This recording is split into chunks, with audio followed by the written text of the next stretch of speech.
और हम लोग इन मुलाकातों में ये बता रहे हैं कि जो बीजेपी एनडीए की गवर्नमेंट ने जो वक्फ अमेंडमेंट बिल लेकर आया है, वो उसके ख़तरात क्या है, उसके डेंजर्स क्या है, और उस बिल में वक्फ को बचाने के बजाय वक्फ को बर्बाद करने का वो बिल है। और हम लोग वेरियस उसमें प्रोविजंस बता रहे हैं, जो बिल के जो क्लॉजेस हैं उसका हम जिक्र करके बता रहे हैं कि ये इस बिल के ज़रिए से बीजेपी वक्फ को ख़त्म करना चाहती है और वक्फ प्रॉपर्टीज़ को ख़त्म करना चाहती है। इससे मुसलमानों के फ्रीडम ऑफ रिलीजन में फ़र्क पड़ेगा। इससे आर्टिकल 25, 26, आर्टिकल 14 का वायलेशन होगा।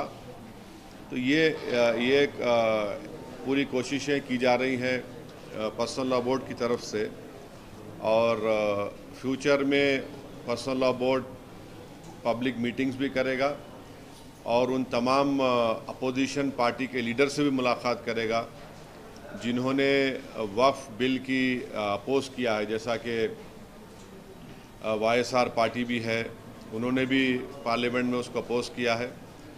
और आइंदा वक्फ बोर्ड की तरफ से all India personal law board की तरफ से भी जाकर आंध्र प्रदेश के चीफ मिनिस्टर चंद्रबाबू नायडू साहब से भी मुलाकात की जाएगी। और बिहार में जो all India Muslim personal law board के जो ज़िम्मेदार लोग हैं, वो वहाँ पर भी JDU के और हमारे चिराग पासवान साहब से भी वो लोग मुलाकात करके इस वक्फ बिल के बारे में बताएंगे। कल किस तरीके से रेवंत रेड्डी जी की प्रतिक्रिया जो है वो आप मिली, क्या उन्होंने कहा? तो CM रेवंत रेड्डी तो हमको बताए कि ऑलरेडी पार्लियामेंट में कांग्रेस के जो लीडर हैं, जो इंट्रोडक्शन ऑफ द बिल के वक़्त जो उन्होंने अपनी अपोजिशन का इजहार किया था, वो जनाब KC वेणुगोपाल थे, और उन्होंने उसका जिक्र किया। और हमने कहा कि हाँ, हमने सुना उस बात को, मगर हम उनको बताए क्लॉज बाय क्लॉज कैसे वो गलत रहेगा। तो फिर वो बताए कि उनके ही ऑर्डर पर यहाँ पर जो तेलंगाना में एक्स मिनिस्टर और कांग्रेस के जो सीनियर लीडर जनाब शब्बीर अली साहब हैं, उन्होंने भी एक कंसल्टेशन रखा था। तो उन्होंने बोले कि हम पूरा इसको और पढ़ेंगे और उनकी पार्टी की जो सेंट्रल लीडरशिप है उनसे भी बात करके ये तमाम आपके कंसर्न्स उन तक हम पहुंचाएंगे। शहजाद अली के डिमोलिशन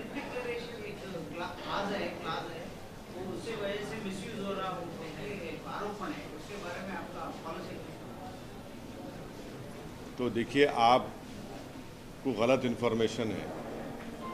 वो है 1995 का एक्ट में, भाई वो फ़ोन बंद करो या प्रेस कॉन्फ्रेंस ख़त्म कर दो यार। 1995 के एक्ट में सेक्शन 40 है CO को, जो CO के पावर्स है वो हिंदू एंडोमेंट बोर्ड के कमिश्नर को भी पावर्स है, और कोई भी जाकर ऐसा नहीं बोल सकता कि वक्फ है।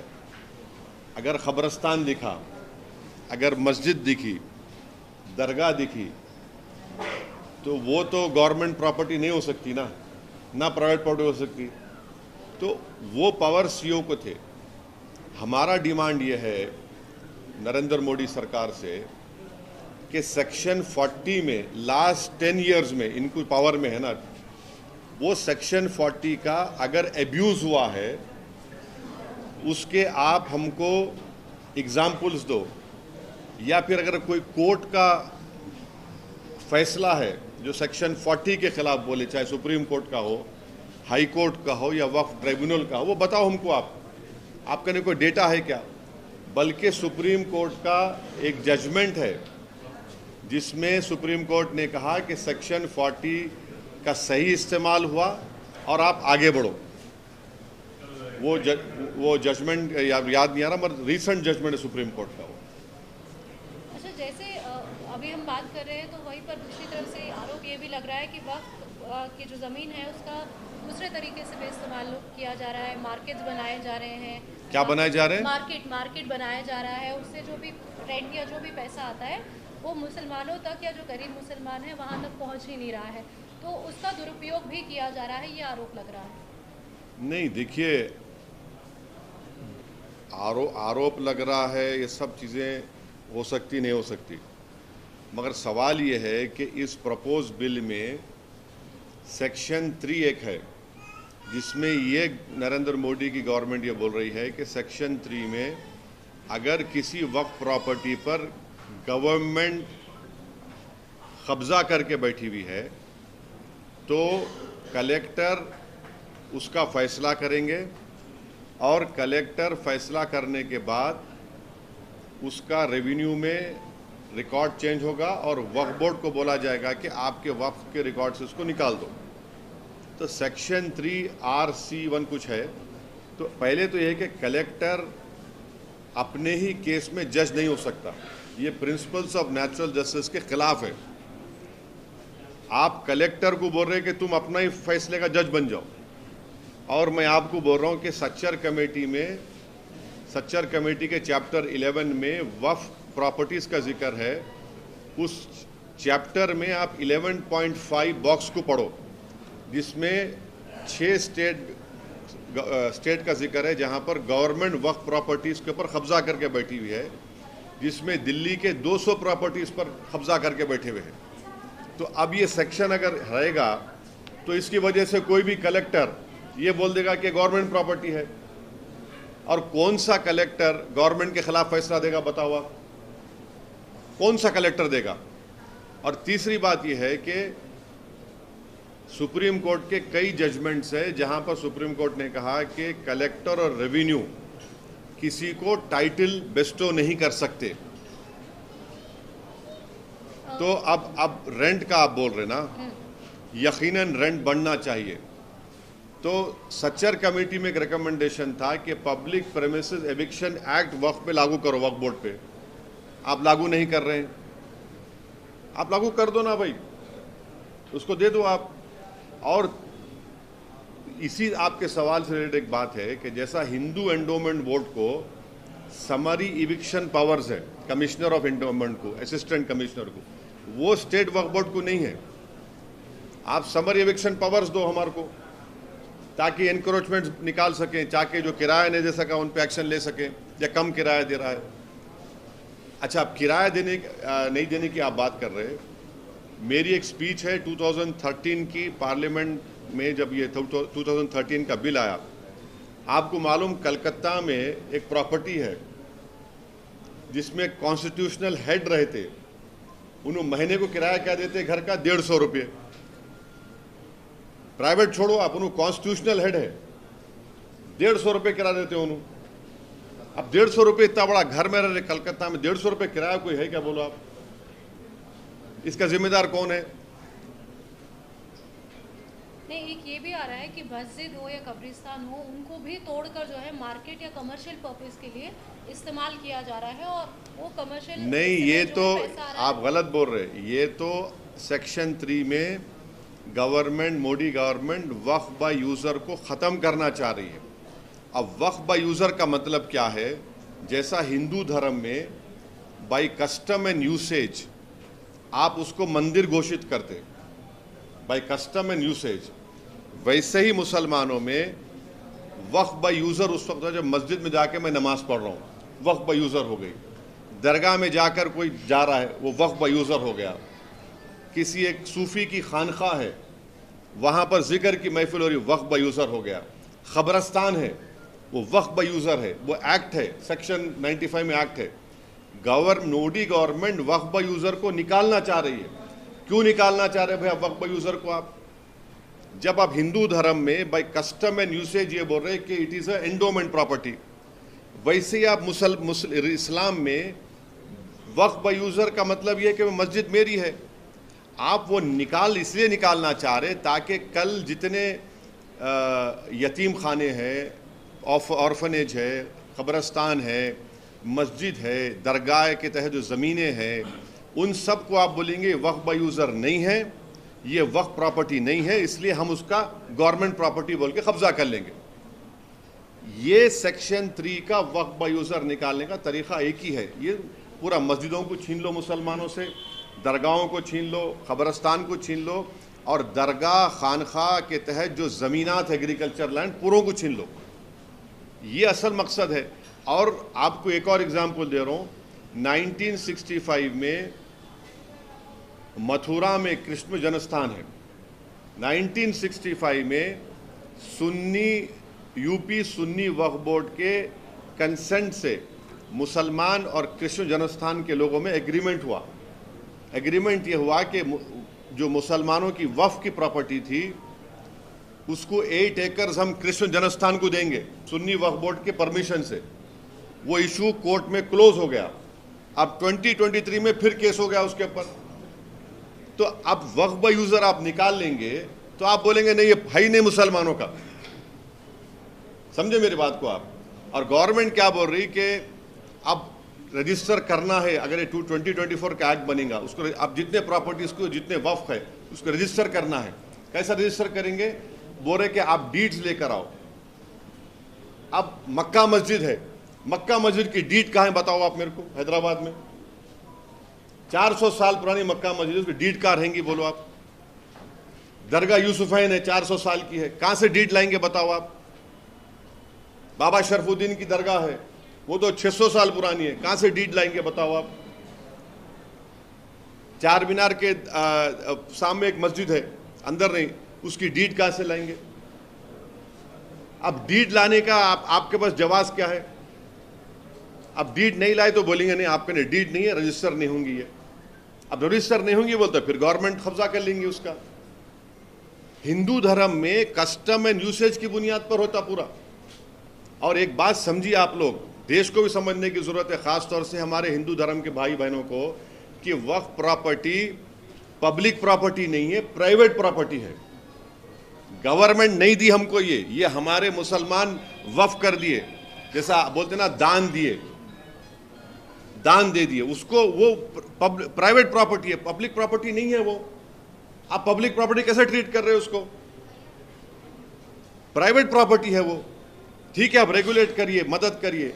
और ये जो गवर्नमेंट बोल रही ना, हिंदू एंडोमेंट बोर्ड को, हर हिंदू एंडोमेंट बोर्ड को ग्रांट मिलता, जैसे आंध्र प्रदेश में शायद 500 करोड़ रुपए दिए। यहाँ वक्फ बोर्ड को क्या ग्रांट दे रहे बताओ? पूरे इंडिया में 32 वक्फ बोर्ड्स है। कौन सी स्टेट गवर्नमेंट वक्फ बोर्ड को ग्रांट दी बताओ आप? एक पैसे का ग्रांट नहीं देते आप, ग्रांट ही नहीं है। और फिर ऊपर से क्या कर रहे हैं आपके जो उसमें क्या कर रहे हैं आप, सेंट्रल वक्फ बोर्ड सेक्शन 19 है और स्टेट वक्फ बोर्ड जो है वो सेक्शन 14 में आता, 95 एक्ट में। अब उसमें क्या बोल रहे हैं कि मैंडेटरी है सेंट्रल वक्फ बोर्ड में 2 हिंदूज को मेंबर बनाना, 2 हिंदूज को। अभी क्या है, अभी कोई भी हिंदू मेंबर नहीं बन सकता सिवाय सिटिंग मिनिस्टर के। आप हमको ये बताइए। और स्टेट वक्फ बोर्ड में आप तकरीबन सिर्फ चार मुसलमान रहेंगे। अब गवर्नमेंट का प्रपोजल क्या है कि स्टेट वक्फ बोर्ड में जो मेंबर्स बनते, एक मुतवल्ली कैटेगरी का इलेक्शन होता, एमएलए कैटेगरी का इलेक्शन होता, एमपी कैटेगरी का इलेक्शन होता और जुडिशरी का, बार काउंसिल का, ये 4 इलेक्शन होते। अब गवर्नमेंट, मोदी गवर्नमेंट क्या बोल रही, इलेक्शन नहीं, हम नॉमिनेट करेंगे। क्यों नॉमिनेट करेंगे? आप इलेक्टोरल प्रोसेस के खिलाफ क्यों हैं? और फिर आप ये बोल रहे कि नॉन मुस्लिम को मेंबर बनाएंगे। मैं नरेंद्र मोदी को चैलेंज कर रहा हूं और आपके सामने अब जो बोल रहा हूं, आप जरा इसको गहराई से सुनिए। उत्तर प्रदेश में काशी विश्वनाथ टेम्पल एक्ट है 1983, आप लिख लो ये। उसमें सेक्शन 3 है। सेक्शन 3 ये बोलता है कि no person unless he is a Hindu by religion be eligible for being or continuing as a member of the board or executive committee or chief executive or as an employee। यानी काशी विश्वनाथ का section 3 ये बोल रहा है कि वो जो हिंदू होगा बाय रिलीजन वही एलिजिबल होगा बोर्ड का मेंबर बनने के लिए, एग्जीक्यूटिव कमेटी का मेंबर बनने के लिए और सीईओ बनने के लिए और एम्प्लॉय होने के लिए। फिर आप वही काशी विश्वनाथ टेम्पल एक्ट 1983 में सेक्शन 6(3) देखो आप, जिसमें यह बोला गया है कि where a member of the board can not perform his duties as such by reason of the fact that is not a Hindu, the person available next below him in this behalf shall be a member of the board. यानी अगर कोई member अपनी duties को निभा नहीं सकता इसलिए कि हिंदू नहीं है तो किसी और को हिंदू को बनाया जाए। आप यहां पर क्या कर रहे हैं सेंट्रल वक्फ काउंसिल में और स्टेट वक्फ बोर्ड में? काशी विश्वनाथ बोर्ड का कोई हिंदू ही मेंबर बन सकता है, मुसलमान नहीं बन सकता। और याद रखिए हिंदू का डेफिनेशन आर्टिकल 25 में हिंदू, बौद्ध, सिख और जैन है। यहां पे क्या बोल रहे, सिर्फ हिंदू रहेगा, ना सिख होगा, ना बौद्ध होगा, ना आपका जैन होगा। फिर आप तमिलनाडु में आइए, लंबा तो नहीं हो रहा ना ये? हाँ, अगर लंबा हो रहा तो बोलो, रुक जाता हूं मैं। Tamil Nadu Hindu religious and charitable endowments act 1959, उसका आप सेक्शन 10 पढ़ो आप। उसमें क्या लिखा हुआ है? The commissioner, additional commissioner, every joint deputy और assistant commissioner and every other officer और servant appointed to carry out the purpose of this act by whomsoever appointed shall be a person professing the Hindu religion and shall cease to hold office as such when he ceases to profess religion।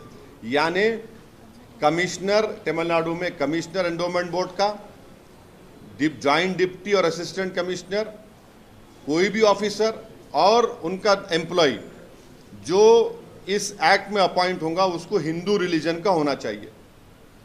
और अगर वो Hindu religion का नहीं है तो office में नहीं रहेगा। कौन सा सेक्शन है Tamil Nadu religious charitable endowment? Section 10। आप आंध्र प्रदेश में आ जाओ, आप आंध्र प्रदेश, तेलंगाना में भी एक्ट है वो। आंध्र प्रदेश वो एक्ट था 87 का, तेलंगाना में भी एक्ट है। Andhra Pradesh charitable Hindu religious institution endowment act 1987, वो सेक्शन 3(2) क्या बोलता है? Additional commissioner, additional commissioner, every regional joint commissioner, deputy commissioner, assistant commissioner appointed under subsection 1 exercising the powers and performing the functions aforesaid in respect of religious institution endowment shall be a person। shall, देखिए जब लफ्ज shall आता ना law में तो mandatory हो जाता। shall और में फर्क है। में माने दोनों भी हो सकते, shall में फर्क। ये shall वर्ड आया तो सिर्फ वही हिंदू माने वही मैंडेटरी हिंदू होना।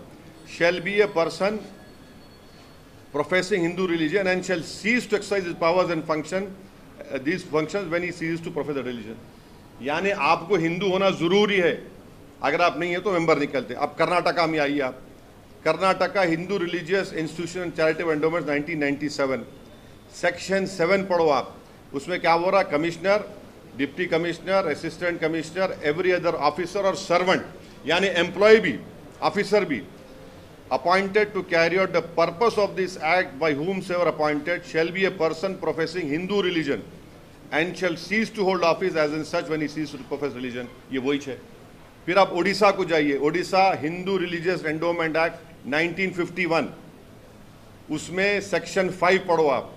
उसमें वही लिखा हुआ है कि the state government may by notification appoint a person who professes the Hindu religion as a member of either judicial, administrative service, retired member thereof to be commissioner of endowments, and they may further appoint such number of deputy commissioner, assistant commissioner as they think fit। फिर उसमें ये बोल रहे अगर कोई Hindu religion नहीं है उसको ऑफिस सीज कर देना। हमारा क्वेश्चन ये है, मैं आपको 5-6 स्टेट्स की मिसाल दिया। अब 95 के एक्ट में जो अभी एक्ट है इसमें क्या है? सेक्शन 9 जो वक्फ काउंसिल का है ये पूरे के पूरे मुसलमान है 95 के एक्ट में। अब 2024 में गवर्नमेंट क्या बोल रही है कि 2 members under this section shall be non Muslim, माने 2 मेंबर कम से कम मस्ट है आपको नॉन मुस्लिम बनाना। ये वायलेट करता आर्टिकल 15, 25, 26, 29 कॉन्स्टिट्यूशन। डिस्क्रिमिनेशन है, ये कंप्लीट डिस्क्रिमिनेशन है। अब आप आ जाइए स्टेट वक्फ बोर्ड पे। 90 जो स्टेट वक्फ बोर्ड सेक्शन 14 है 1995, जिसमें पूरे मेंबर मुस्लिम हो सकते, पूरे मेंबर मुस्लिम होते। अभी इन्होंने क्या कर दिए, यहां पर क्या कर दिए, खाली 4 कर दिया स्टेट वक्फ बोर्ड में। हमारा बोलना यह है कि भाई साहब, जब काशी विश्वनाथ के एक्ट में, हाँ, फिर आपके तमिलनाडु के Hindu religious charitable endowments act 59 में, आंध्र प्रदेश के charitable Hindu institution endowment act 1987, Karnataka के Hindu religious institution charitable endowment 1997, Odisha के 1951 एक्ट में, इन सब में बोला जा रहा है कि commissioner, assistant commissioner, CEO, employ तक हिंदू होना। आप क्यों हमारे पीछे पड़े हुए वक्फ बोर्ड के? अब ये बताओ आप, ये नाइंसाफी नहीं है तो क्या है? तो इस बिल में वक्फ बोर्ड को, वक्फ प्रॉपर्टीज को बचाने के बजाय बर्बाद करने का तरीका है ये। आपको और एक मिसाल दे रहा हूं, आप जाकर सेक्शन 52 ऑफ 95 एक्ट पढ़ो, जिसमें यह बोला गया, अगर आज कोई आदमी वक्फ प्रॉपर्टीज को इलीगली बेचता है या चोरी करता है, उसको एक्ट में लिखा गया 2 years रिगरस इम्प्रिजनमेंट। आप हिंदी पिक्चरों में देखे होंगे, डायलॉग आता क़ैद बामुशक्क़त। अब क़ैद बामुशक्क़त को करके सिंपल इम्प्रिजनमेंट कर दिए, सिंपल इम्प्रिजनमेंट कर दिए। कौन सा वक्फ का बचा रहे आप? फिर वो नॉन बेलेबल था, इसको बेलेबल कर दिया आप। ये कौन सा वक्फ प्रॉपर्टीज को बचा रहे? आप तो बर्बाद करना चाह रहे। अब पार्लियामेंट के सामने मस्जिद है, पार्लियामेंट के राइट सामने, जिसमें फखरुद्दीन अली अहमद की खबर है।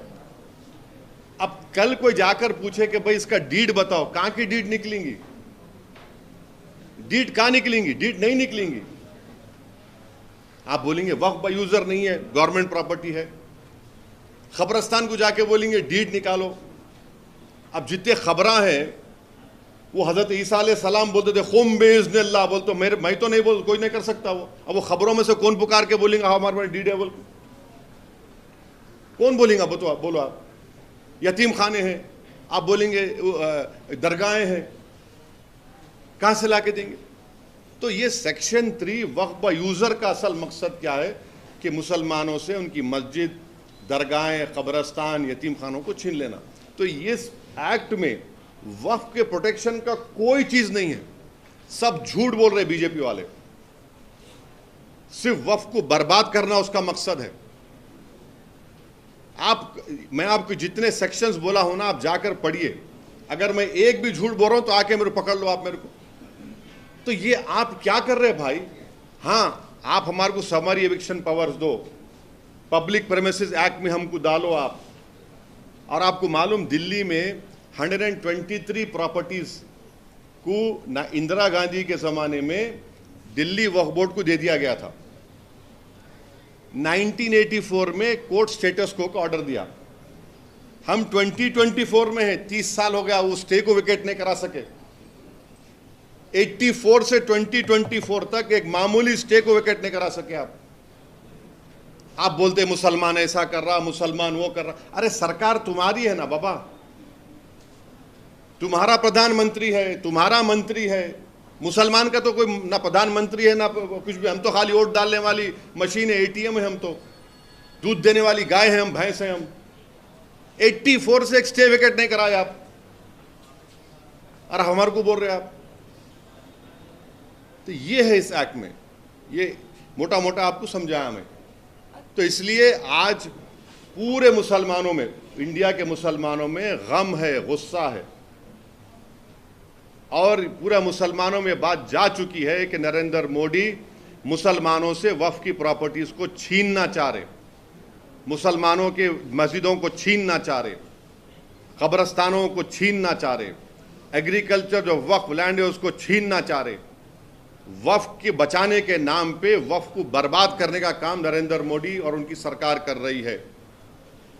हमको बताइए आप कैसे ये इसको काबिल कबूल होगा?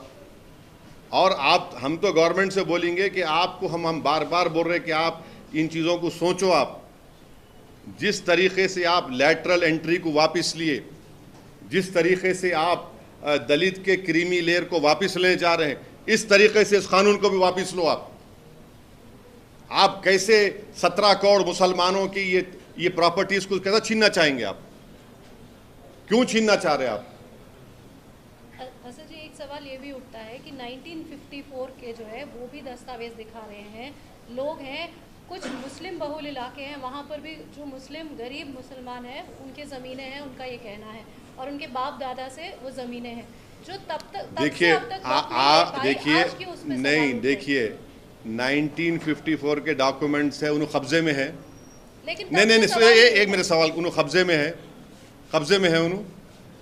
नहीं, अरे बोलो ना, है ना कब्जे में? शर्मा नको आप। नहीं, मैं तो पूछ रही हूँ। नहीं, पूछ रहे नहीं, सुनिए, आप कब्जे में है नहीं है 54 से, है ना कब्जे में? मैं आप मेरी बात को सुनो। आप बोलो, सुनो मैं क्या बोल, है कब्जे में उन्हें, है ना? कब्जे में है ना उन्हें? जब कब्जे में है तो डर किस बात का? आपके डॉक्यूमेंट है ना, आप वक्फ ट्रिब्यूनल को जाइए, आप रिप्रेजेंटेशन दीजिए वक्फ बोर्ड को। वक्फ बोर्ड नहीं सुना, वक्फ ट्रिब्यूनल को जाइए, आपका पोजीशन तो है। आप बोलिए हमारा ये वक्फ नहीं है, आप बताइए उसको, कौन रोक रहा है आपको?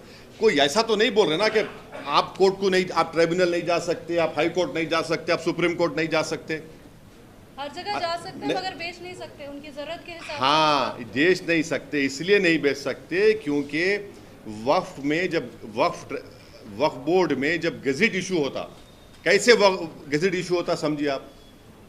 गज़ेट कैसे इशू होता? पहले सर्वे कमिश्नर, अब मैं फर्ज करिए मैं कोई प्रॉपर्टी देना चाह रहा हूं वक्फ के नाम पे, तो मैं वक्फ बोर्ड को लेटर लिखता हूं कि भाई मेरी ये प्रॉपर्टी है, मैं वक्फ को देना चाह रहा हूं। वक्फ बोर्ड क्या करता? सर्वे कमिश्नर को बोलता है।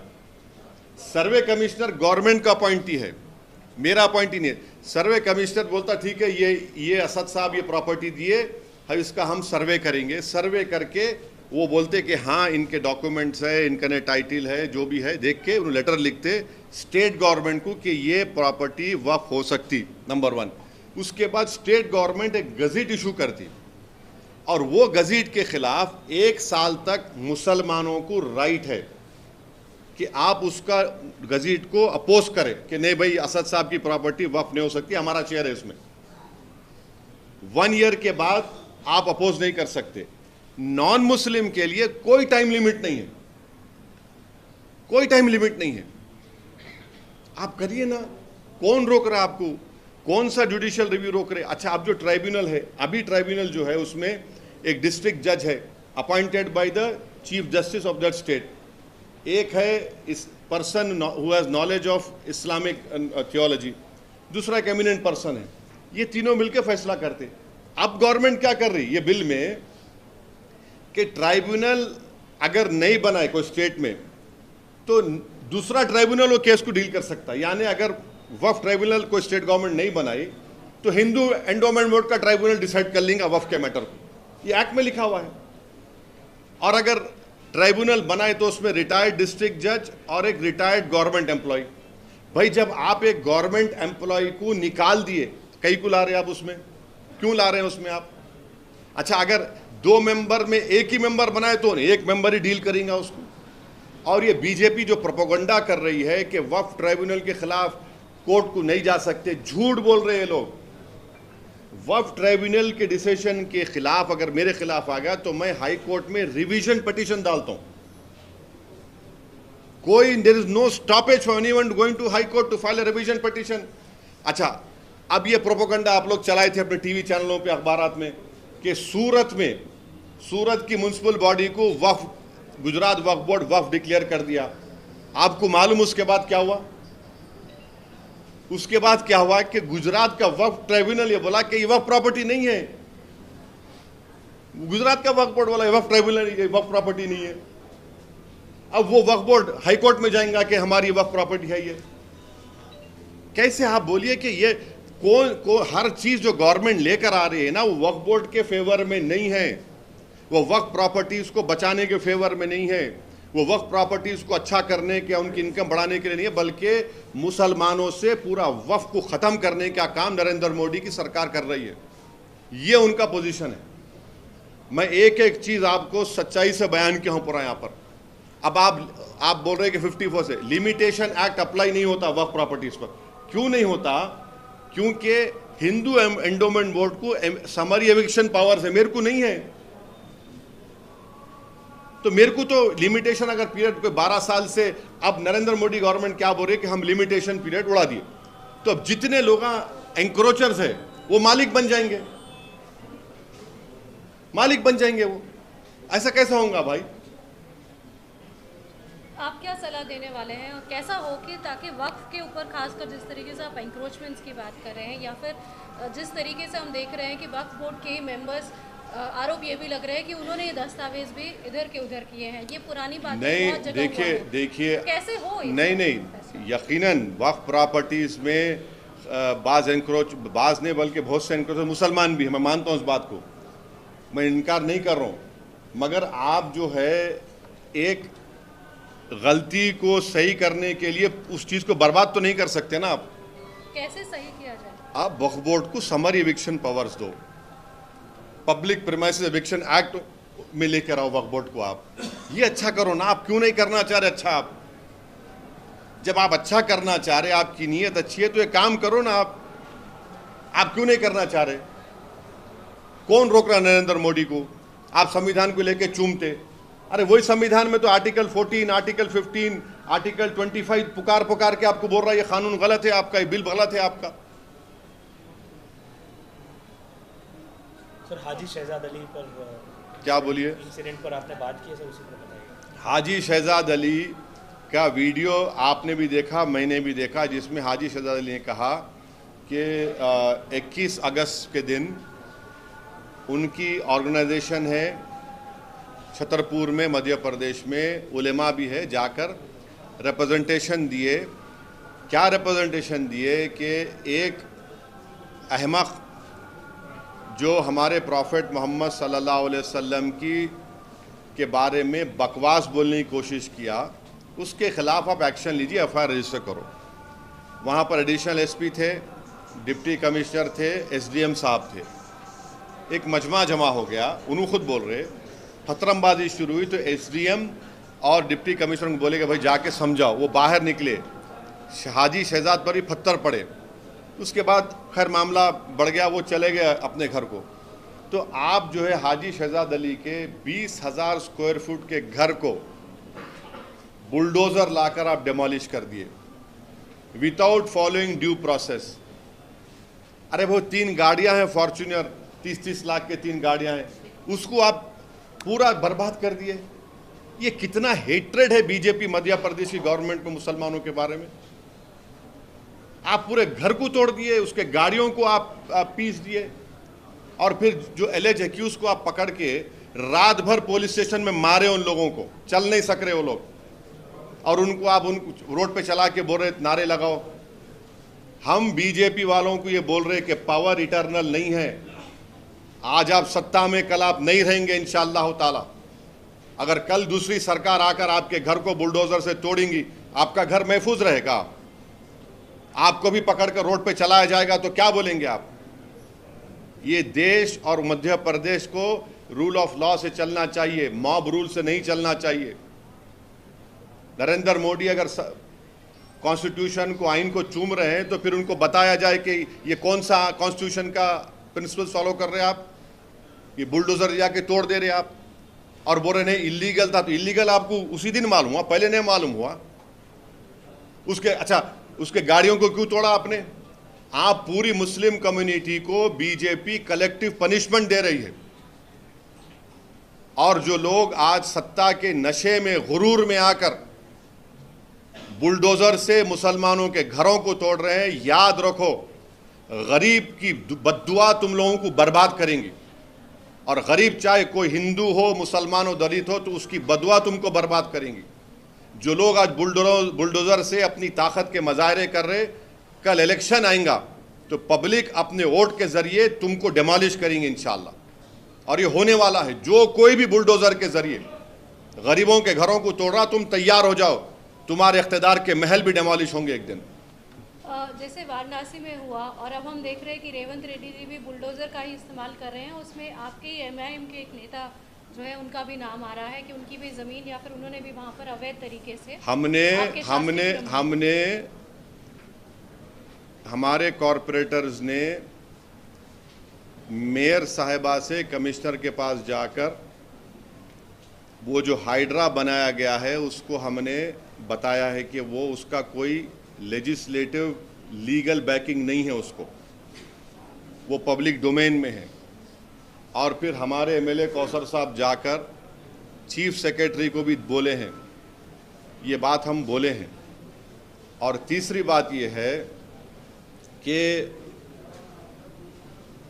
जीएचएमसी का जो ऑफिस है, अभी जीएचएमसी का ऑफिस है ना, तो हम लोग जो है हमारे स्कूल में जब हम लोग बस में जाते थे, हैदराबाद पब्लिक स्कूल को बस में जाते थे, मेरे को अच्छी तरह याद है हमारी जो बस होती थी वापसी में ऐसा आती थी, या फिर कभी कभी मैं पब्लिक स्कूल को जाता था बस पकड़ के, एक बस नंबर 7 होती थी, अभी भी होंगी, डबल डक्कर में बैठ के जाता था मैं, ऊपर बैठने का बड़ा शौक था मेरे को। हाँ, वो लिबर्टी से जाती थी, लिबर्टी से टैंकमंड जाती थी। वहाँ पर जहाँ पर जीएचएमसी का ऑफिस है वहाँ पर एक वाटरफॉल था, मैं ही देखा सो हूँ। नेकलेस रोड एफटीएल पर है, तोड़ो उसको आप। नेकलेस रोड एफटीएल पे है, बोल रहा हूं मैं आपको, तोड़ते आप उसको? तोड़ना चाहिए ना भाई, कौन रोक रहा आपको? एफटीएल है, सीसीएमबी का, गवर्नमेंट ऑफ इंडिया का ऑफिस है हिमायत सागर के पास, बना लिया आप, गवर्नमेंट ऑफ इंडिया का है। तो ये हमारा ऑब्जेक्शन इस बात पर है, ये हमारा ऑब्जेक्शन इस बात पर है। और फिर जहां पर निज़ाम के ज़माने में जब उन्होंने हुकूमत थी उनकी, तो उन्होंने एक, उसको क्या बोलते, टोन बोलते, क्या बोलते हो, पत्थर को, हाँ नहीं, वो स्टोन्स लगाते थे कि ये एफटीएल है, स्टोन्स लगाते थे, अभी भी है वो, देख लो आप जाके। ये है हमारा, हम तो चीफ सेक्रेटरी मैडम को भी बोले, मेयर साहिबा को भी बोले, अब वो गवर्नमेंट देखना उसको। आपको लग रहा है कि एफटीएल में जितनी भी हैं उनको तोड़ा जाना चाहिए? आपने देखिए, आपके सवाल का जवाब इतना ही दे रहा हूं मैं, जो मैं भी दे चुका। और कुछ पूछना है? सर, ये रुकनबिंदौला लेक जो है ना, 18th सेंचुरी लेक, उसमें सारे स्ट्रक्चर्स अभी एफटीएल के अंदर है। मैं आपको रिक्वेस्ट सुनिए,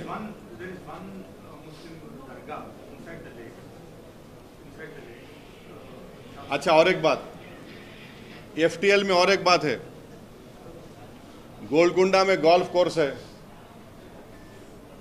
एफटीएल में है। अब कितने लोग गोल्फ खेलते हैं, मैं तो जिंदगी में मेरे को मालूम ही नहीं गोल्फ क्या होता, एफटीएल में है। आप देख लो, वो जाके देखो आप, गोल्फ कोर्स एफटीएल में है। अच्छा, कितने आईएएस आईपीएस ऑफिसर जाके खेलते, टिक टिक टिक टिक, वहां पे 3-3 घंटे खेलते आईएएस आईपीएस अफसर वहां पे, वही गोल्फ कोर्स में। फोटो निकाल के डालता हूं मैं, कौन से आईएएस आईपीएस और खेलते गोल्फ कोर्स वहां पे, 4-4 घंटे खेलते गोल्फ का। खेलने गए तो 3 घंटे खेलना पड़ता, एक होल क्या क्या रहता, वो लंबा होता। भाई क्या हो रहा है फिर ये? वो दरगाह क्या बोल रहे आप? हाँ उसमें एक स्ट्रक्चर है, दरगाह। हाँ,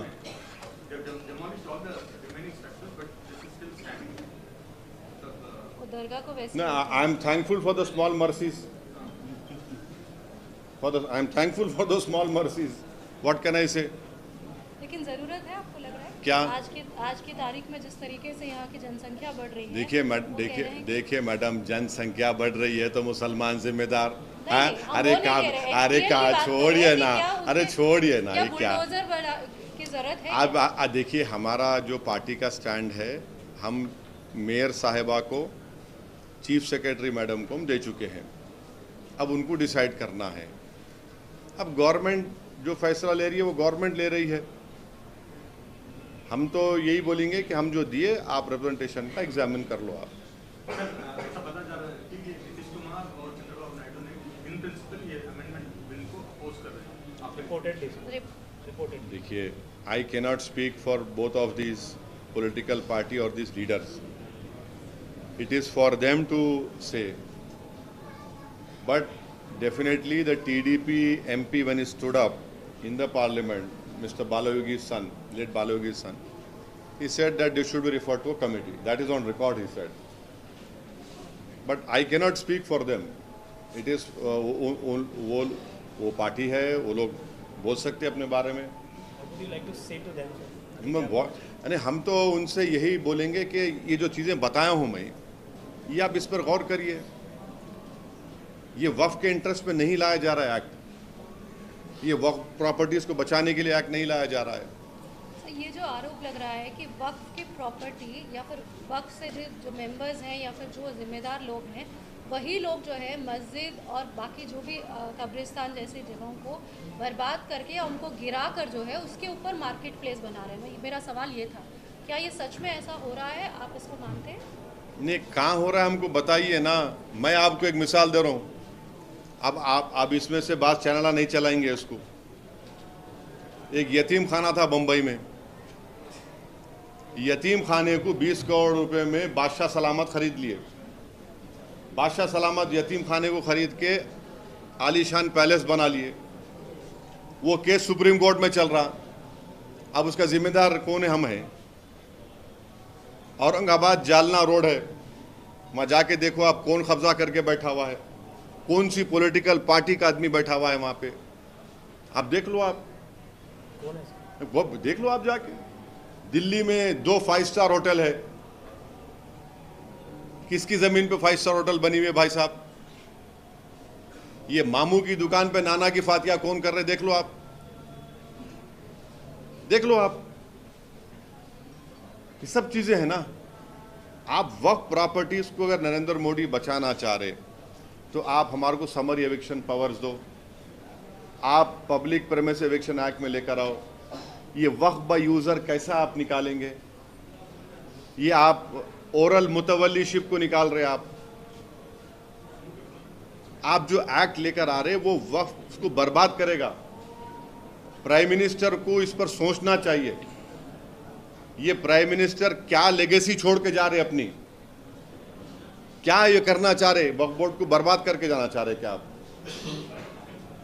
आप एनक्रोचर्स को रिवॉर्ड करना चाह रहे बजाय उनको निकालने के?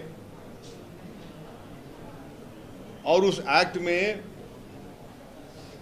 जो 24 एक्ट में एक चीज है, आप लोग पढ़ो, मेरे को सेक्शन याद नहीं आ रहा, जिसमें इंदिरा गांधी इमरजेंसी में एक वर्ड इस्तेमाल करी थी कि उन्होंने जब इमरजेंसी डिक्लेयर करे थे इलेक्शन हारने के बाद, उसमें उन्होंने बोले थे कि no court should try this, no court should hear this. वही वर्ड, 3 वर्ड को इस्तेमाल करे इस एक्ट में. अब क्या इमरजेंसी लाना चाह रहे आप जाके पढ़ो. सेक्शन नंबर याद नहीं आ रहा मेरे को. वो हुआ है. चलिए साहब, थैंक यू. सर 2022 में भी ऐसा कुछ अमेंडमेंट प्रपोज किया गया था, तो उसका इसका कुछ 2022 में भी न्यू अमेंडमेंट बिल टू उसको वापस ले ली बीजेपी.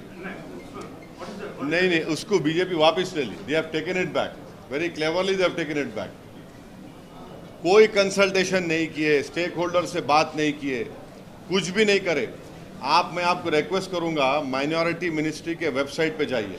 उसमें इवेंट्स बोल के है. एक फोटो नहीं है उन्हें कंसल्टेशन करे. सो सेंट्रल वक्फ काउंसिल की वेबसाइट है, वहां जाके देखो आप. एक नहीं है, कुछ भी नहीं है. आप क्या करना चाह रहे भाई? और उसमें बोल रहे कि वक्फ और औलाद में, माने वक्फ और औलाद का मतलब ये है कि मेरी औलाद के लिए मैं वक्फ कर रहा हूँ, और बोलता हूँ कि इसमें से एक 30% मैं वक्फ की एक्टिविटीज़ के लिए, मैं बाकी मेरे औलाद के लिए, या फिर मैं बोलता हूँ इसका जो इनकम आएगा मेरी औलाद के लिए, उसमें जो ऑर्फन है, विडोज है. इसमें आप क्या कर दिए मोदी सरकार? लीगल हेयर्स का शेयर मार नहीं खाना. अरे भाई साहब, हिंदू धर्म में अगर कोई पेरेंट्स, उनके 2 या 3 बेटे हैं या औलाद है, उन्होंने अपनी पूरी प्रॉपर्टी एक औलाद को दे सकते बाय विल. मुसलमान नहीं दे सकता. ओनली 1/3 दे सकता मुसलमान. समझिए आप. जिंदगी में हिंदू और मुसलमान अपनी प्रॉपर्टी को, अपनी औलाद को गिफ्ट कर सकते, गिफ्ट, मगर मैं एज ए मुस्लिम अल्लाह के नाम पे वक्फ नहीं कर सकता हूं। ये क्या बात है भाई? ये कैसा है बोलिए आप? उसमें आप एक्ट में डालिए बात। तो एक एक सेक्शन जो नरेंद्र मोदी बनाए हैं वो मुसलमानों से उनका पर्सनल लॉ, मुसलमानों से उनका कॉन्स्टिट्यूशनल फंडामेंटल राइट छीनने का ये बिल बनाए। सर एक आखिरी सवाल, आप कितने सवाल बोलेंगे आखिरी? इंक्रोचमेंट्स के बारे में बात हो रही है, तो फिर चाहे वो हाइड्रा हो या वाराणसी, यूपी, मध्य प्रदेश, कहीं भी हो रहा है, इंक्रोचमेंट्स के ऊपर बुलडोजर चल रहा है। अच्छा, एक बात सुनिए, हाजी शहजाद अली का घर भी क्यों तोड़ा गया आपको मालूम? हाजी शहजाद अली का घर इसलिए तोड़ा गया, 20,000 स्क्वायर फुट का घर, क्योंकि वहां के गवर्नमेंट ने कहा कि एफटीएल में बनाए वो।